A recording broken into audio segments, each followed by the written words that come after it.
Hello guys, and welcome to my channel Crafting My Way. Today I'm going to be doing these four wood frame houses I got from the Dollar Tree, and the paint that I'm using is Apple Barrel from Walmart, which is the pink and the red paint, and I will be using the PODGE to paint to paste the inside of it with scrap paper that I got from Hobby Lobby.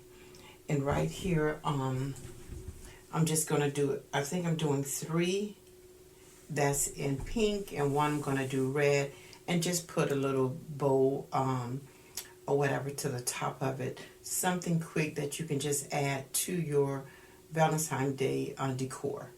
And it's something, as I say, really fast.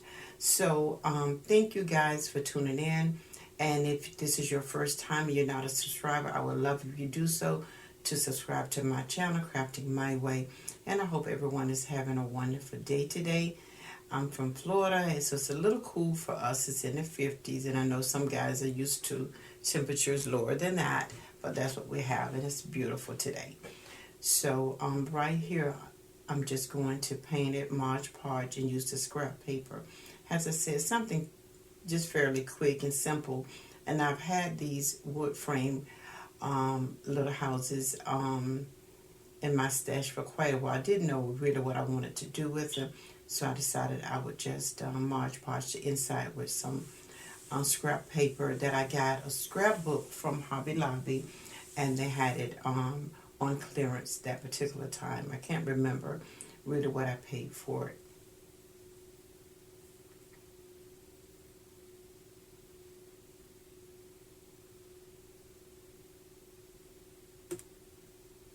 And let me know in the comment, guys, do you do vintage, which I do love, and I did that 1 year.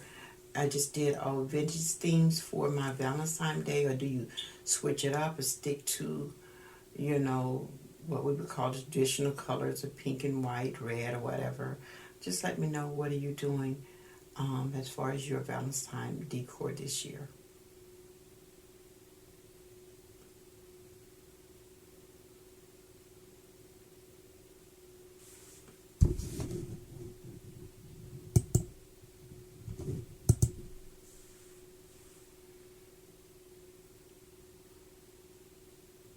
And I'm just drying them quickly, you know, so I can put my scrap paper on them. So here I'm just going to trim it, cut it, and I have to, once I do this, then I have to cut it down a little bit more to just so it can fit on the inside with my Mod Podge. And I did order from TEMU, T-E-M-U, this company. I'm sure everyone has heard about it now, the little small iron that I was using. And here we went so quickly. I'm done, and this is the finishing of the frame, and I thought it came out really cute. Please don't forget to comment, subscribe, and if it's too quick for you, please go back and slow it down and look at it again. Thank you.